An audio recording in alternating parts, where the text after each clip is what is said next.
Chegamos agora na seção 3.7, que é a seção que a gente vai juntar tudo que a gente sabe. A gente já sabe derivar muitas funções, né?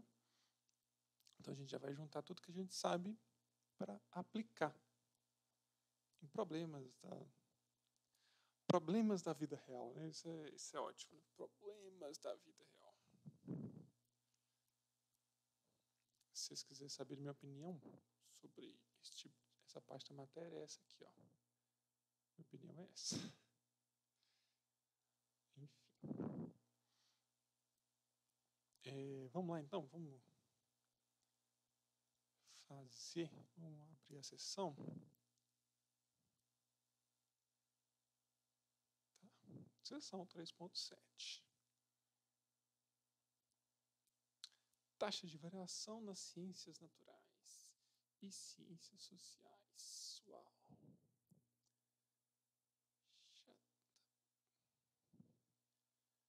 Paca. Mas vamos lá, né? Vamos lá. Eu tô falando que é chato, mas essa parte aqui é legal, ó. Então, eu vou pegar essa função que representa uma posição. Vamos brincar um pouquinho. Deixa eu escrever ela no quadro.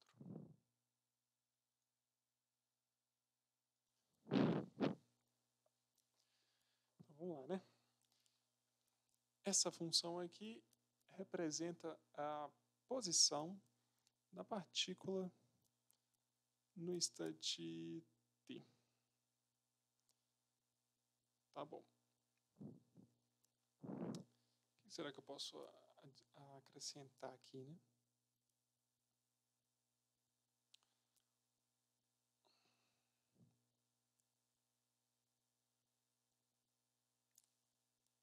Uma coisa que nem todo mundo fala é o seguinte, ela representa a posição, mas isso aqui tem que estar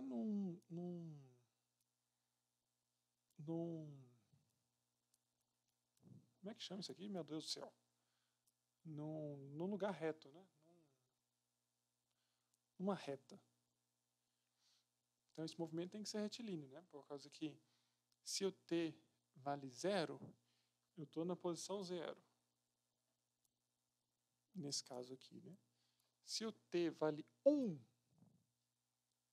eu estou em qual posição? 1 menos 6 mais 9. Isso é 4, né? Então, se o t vale 1, eu estou na posição 4. Se o t vale 2, nossa, eu tenho que fazer bastante conta aqui, né? 8 menos 24 mais 18. Isso dá 4 também? Não, dá 2, né? Sei lá se eu fiz conta certa. Então, t igual a 1, desculpa, t igual a 0, t igual a 1, t igual a 2. Então, representa a posição de uma partícula, mas, quer dizer, aquele t igual a 1, t igual a 0, t igual a 2 ali, confere a conta, tá bom? Porque eu fiz a conta aqui de cabeça, eu posso ter errado.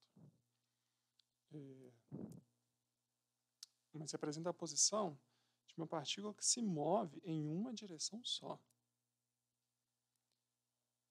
Ok, então essa posição representa a posição de um objeto que se move em uma direção só.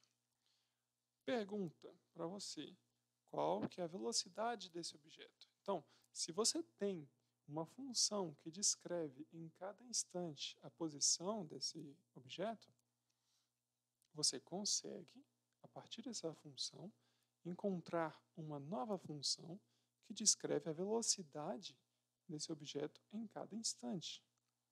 Essa função é chamada de derivada. Então, se isso aqui representa a posição, a derivada disso aqui representa a velocidade, que você pode ou não chamar de v, né? V de t. Se você quiser chamar de S', fica à vontade. Se você quiser chamar de v de t, fica à vontade. Mas se isso aqui é a posição, quem que é a velocidade? Bom, é a derivada desse camarada aqui. A derivada desse camarada, nota, é um polinômio. Então, você precisa derivar um polinômio. Então, é a derivada disso, mais a derivada disso, mais a derivada disso. A derivada disso é quanto? É 3t ao quadrado. A derivada disso aqui é menos 2 vezes 6, então menos 12t. A derivada desse negócio aqui é 9, né? Então, antes você tinha uma função que, para cada valor de t, você tinha uma posição. Agora, você tem uma função que, para cada valor de t, você tem uma velocidade. Então, em t igual a 0, o camarada estava a 9 unidades de medida. 9 metros por segundo, 9 quilômetros por hora. Não sei qual é a unidade de medida que estava aqui nessa questão. Ele começou aqui nessa posição, mas ele já começou andando para lá, com velocidade 9. Sacou? Isso que significa v de 0 igual a 9. Então, a primeira pergunta era essa, né? Deixa eu mudar lá. Encontre a velocidade no instante t. Então, a velocidade no instante t a gente acabou de calcular. Qual é a velocidade após 2 segundos e depois de 4 segundos? Bom, não sei se eu entendi direito a pergunta, mas será que ele está perguntando a velocidade depois de 2 segundos em relação a isso aqui que a gente encontrou? Velocidade no instante t qualquer é isso aqui. Então, depois de 2 segundos, é a velocidade no instante 2 segundos a mais que aquele t qualquer, né? Que é isso aqui. Bom, v de t é isso, então v de t mais 2 é t3 t mais 2 ao quadrado menos 12 t mais 2 mais 9. Né? Depois de 2 segundos, a partir de um tempo t qualquer, ele tem essa velocidade aqui. Se fosse depois de 4 segundos, em vez de t mais 2, seria t mais 4, né? Agora eu não entendi se é isso aqui que ele perguntou, ou se é depois de 2 segundos a partir do momento que ele começou, certo? Se for a partir do momento que ele começou, você coloca v de 2, né? Que é v de 0 mais 2, né? Quando t igual a 0. Ele começou no tempo 0, e 2 segundos depois que ele começou, ele vai ter v de 2, né? Que é um número aqui. Enfim, não entendi bem a pergunta. Mas é uma dessas duas respostas, né? Ou é a partir de um tempo qualquer, ou é a partir do começo, certo? Deixa eu ler lá de novo. Qual a velocidade após 2 segundos? Eu estou imaginando que ele está perguntando após em relação ao instante t qualquer. Quando a partícula estará em repouso?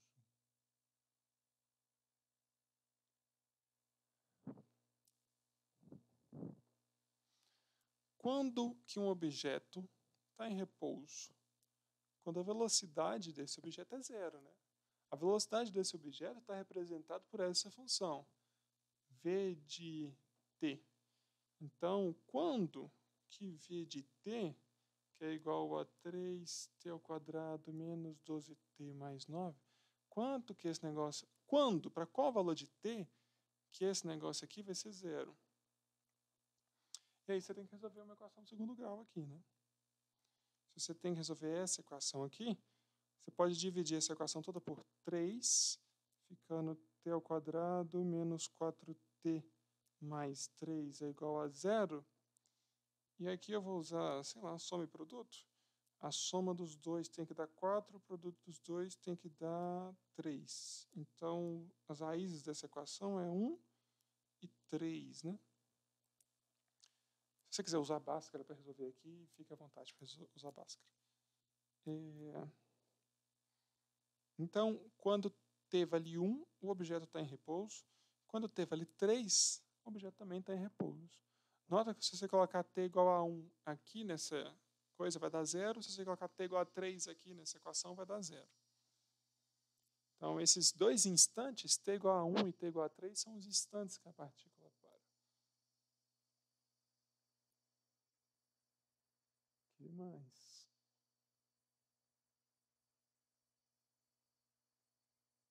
quando que a partícula está se movendo para frente.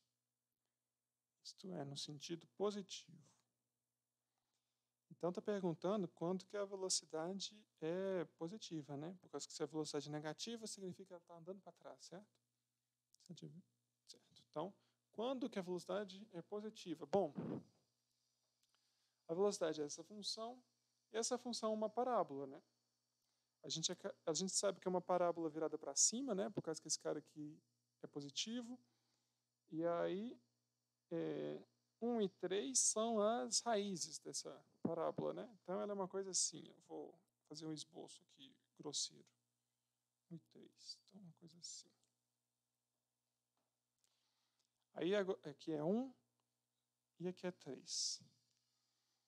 A pergunta é, quando que ela tem velocidade positiva? Bom, aqui eu fiz um gráfico de V e T, velocidade por tempo. Então, antes do 1, a partícula tem velocidade positiva e depois do 3, a partícula tem velocidade positiva. Então, antes de 1 segundo e depois de 3 segundos, sei lá se esse tempo aqui está em segundos. Antes de 1 segundo e depois de 3 segundos, são os momentos que a partícula está andando para frente. Entre 1 e 3, a velocidade é negativa. Tá vendo? A velocidade é negativa, está embaixo aqui, né? Então, entre 1 e 3, a partícula anda para trás. Então, ela vem andando para frente, vem andando para frente, vem andando para frente. Aí depois ela dá um pouquinho para trás, depois ela anda para frente de novo. Opa, fiz tudo com o quadro baixinho, que merda. Não tinha reparado não, mas que eu... Bom, apresenta aqui, né? O que eu tinha que falar já está gravado aí no vídeo, né? Mas antes do 1,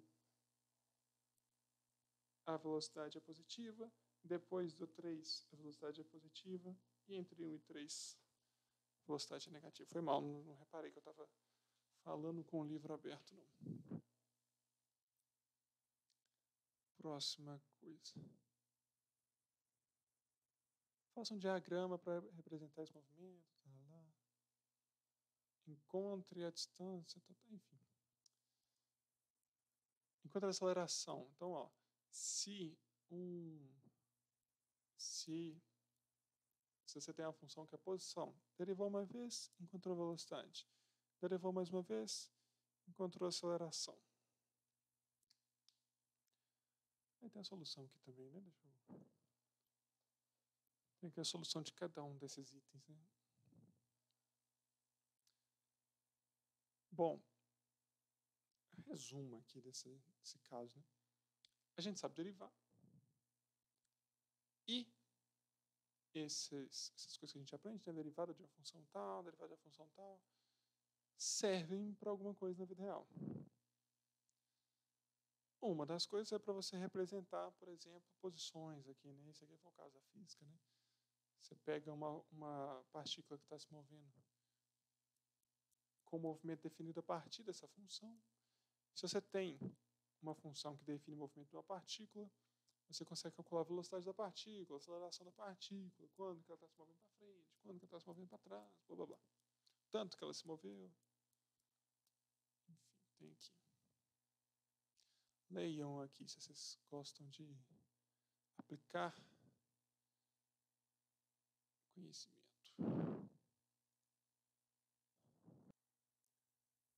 Enfim, aqui você tem um outro exemplo de física, que você tem calor numa barra, né? Deixa eu ver. Se uma barra, enfim, então sua densidade linear será uniforme, será definida como a massa.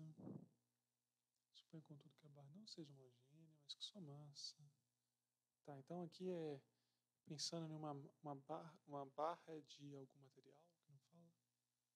Uma barra que não tem a sua massa bem distribuída, né? Por exemplo, se você cortar 2 pedaços iguais, elas não vão ter o mesmo peso. Né? Ele está falando aqui de densidade.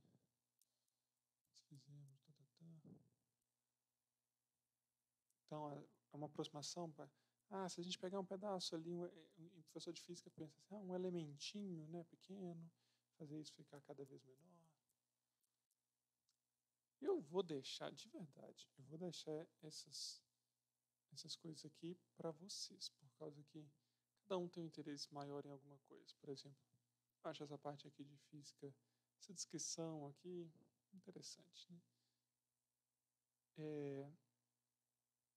Mas depois, mais para frente, tem de química, tem de biologia, que eu não vou me atrever a falar muita coisa. Mas só nota o seguinte, olha, quando ele define aqui uma pequena parte e tende para zero, isso aqui é um processo de limite, né?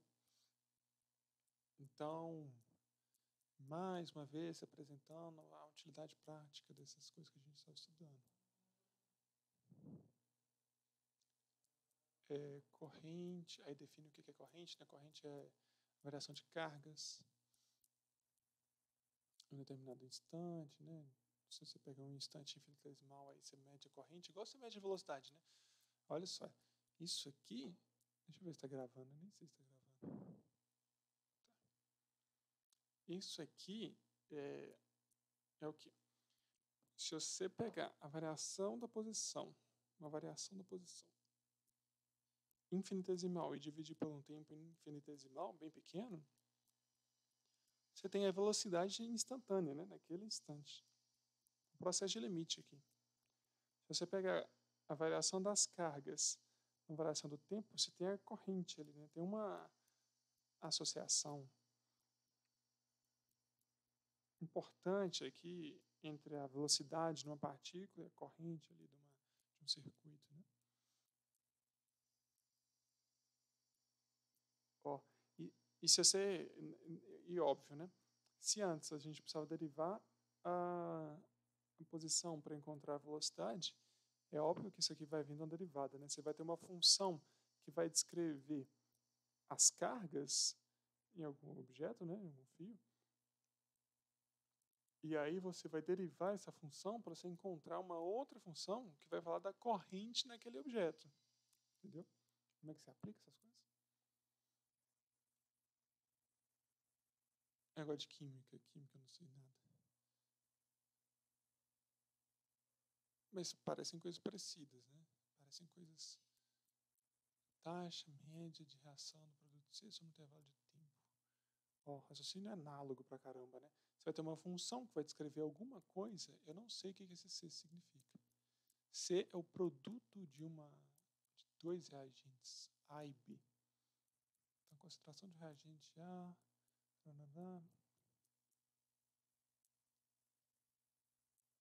a taxa de reação do produto C sobre um intervalo de tempo é... Bom, se você tem uma função que vai descrever C, eu não sei fazer essas coisas, eu não sei química.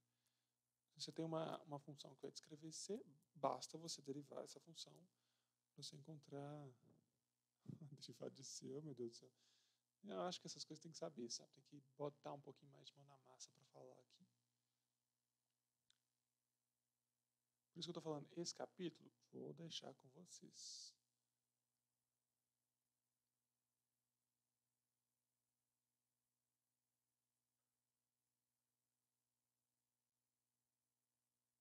Mais uma, ó. Variação de alguma coisa sobre variação de outra, né? Aqui acho que é tempo, taxa de crescimento, ok.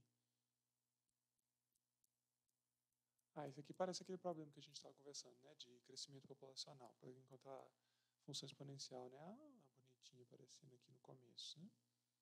No final não, por causa que era aquilo que a gente tinha conversado em sala, né?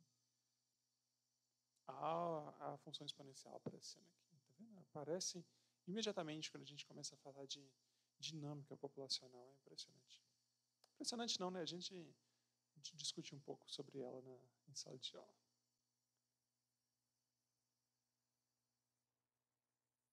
Aqui tem uma fórmula para o fluxo, você pode pensar numa derivada, ok, gradiente, economia, caralho.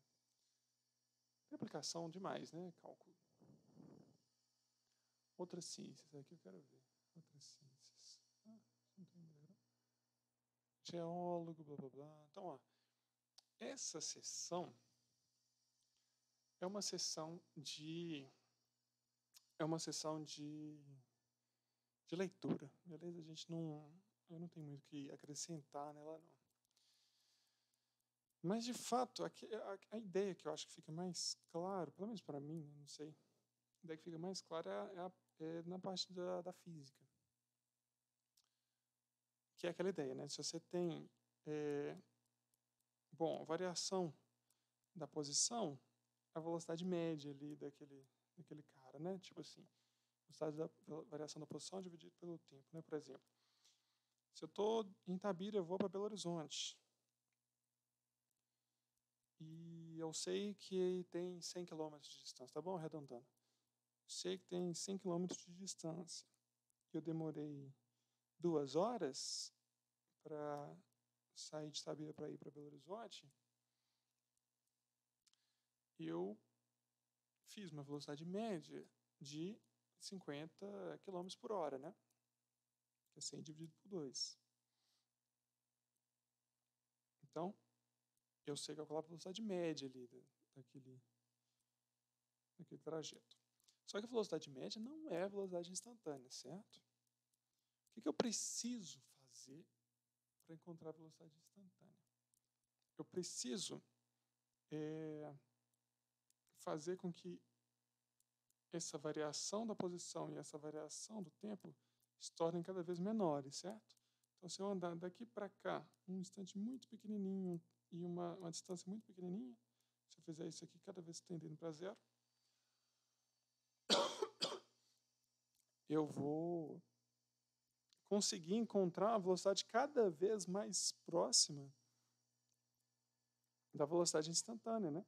Se eu fizer essas coisas ficarem cada vez mais próximas de zero. Esse processo é um processo de limite. É justamente esse processo de limite que a gente usa na hora que a gente vai definir a derivada. Então, esse raciocínio que eu acabei de usar aqui, ele pode ser aplicado na química, na biologia, na economia. E tudo vai apontar para a derivada. Então, quando eu penso em diminuir a variação, tem uma associação muito forte com a derivada. Isso aqui é uma única ideia, muitas interpretações. E aí eu não vou recomendar exercícios dessa sessão, não. Quer dizer, acho que vocês já fazem coisas de química, de coisas de física, né? Nas físicas que vocês já fazem. Com certeza você sabe mais química do que eu, então deve ter algum exercício aqui de química. Nessa sessão não vou recomendar exercício, não. É mais para entender essa ideia. E para entender essa ideia, dê uma lida, tá bom? Nesses exemplos. Tem coisa aqui de física. Esse primeiro exemplo aqui, que eu comecei a fazer no quadro, termina essas coisas aqui que eu não fiz, beleza? Esse exemplo aqui, para mim, é o mais didático de todos. Então, façam aqui até aí. Um exemplo bom. Os outros exemplos, vocês vão continuar vendo ele em outros cursos também, quando vocês estiverem fazendo equações diferenciais, quando vocês estiverem fazendo álgebra linear, depende do professor, quando vocês estiverem fazendo outros cursos. E lógico, né, eu estou falando de curso de matemática aqui, né? Álgebra linear,